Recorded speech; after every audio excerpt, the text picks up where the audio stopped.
Moja inovacija je v bistvu nahrbtna kosilnica, katere motor je postavljen 2 metra z uporabnikom.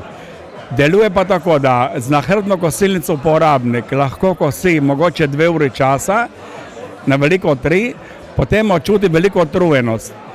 Najprej se začutijo vibracije od motorja v hrbtu, potem, ker je izpušni sistem neposredno ob motorju, se prenaša zvok naravnost v uho in povzroča velik hrup. Takoj za njim je vdihavanje izpušnih plinov, ker je izpušni sistem blizu. Potem je nepotrebno nošenje teže na hrbtu, ta je do 14 kg. Pri meni ta teža ni, ker jaz sem vgradil z mojo inovacijo isti motor 2 metra za menoj na posebnem samohodnem vozičku. Ta voziček je prirejen tako, da se prednji del mehansko daljinsko krmili. To je sistem, ki motorja ne rabi, za krmilje motorja nobene elektrike in elektronike. Krmili se s posebnimi inox bovdem vlekami.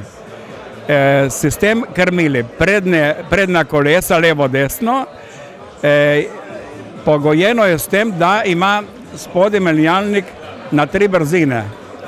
Če se predejo, da gremo kam v bližino, stavimo prvo brzino. Prva brzina ima okrog 50 stopinj naklona v hrib. Potem druga in tretja so delovne brzine. Sam motor je prirejen tako, da lahko se postavi avtomobilski prtljažnik. Vgradil sem avtomatske zavore in to 3-kratne, tako da on stotinki zavira voziček. Sam motor je prirejen tako, da ker opravlja 30 del, lahko je to višinsko obrazovalnik vej, ima olivator za olive, ima mini frezo za vrt, ima škarje za živo mejo, ima čistilec za pločnike, za škropljenje, 30 komadih je tega. In on na ta način je tudi dober za vzdrževanje avtocest. Lahko kosi tudi brežine pri avtocesti, ker sam motor ima naklona približno 60 cm. Se lahko motor spušča ali pa dvigne. Celotna izvedba je prirejena tako, da je napravljena v inox izvedbi. Lahko gre po 20 cm veliki vodi in stroj je praktično neuničljiv.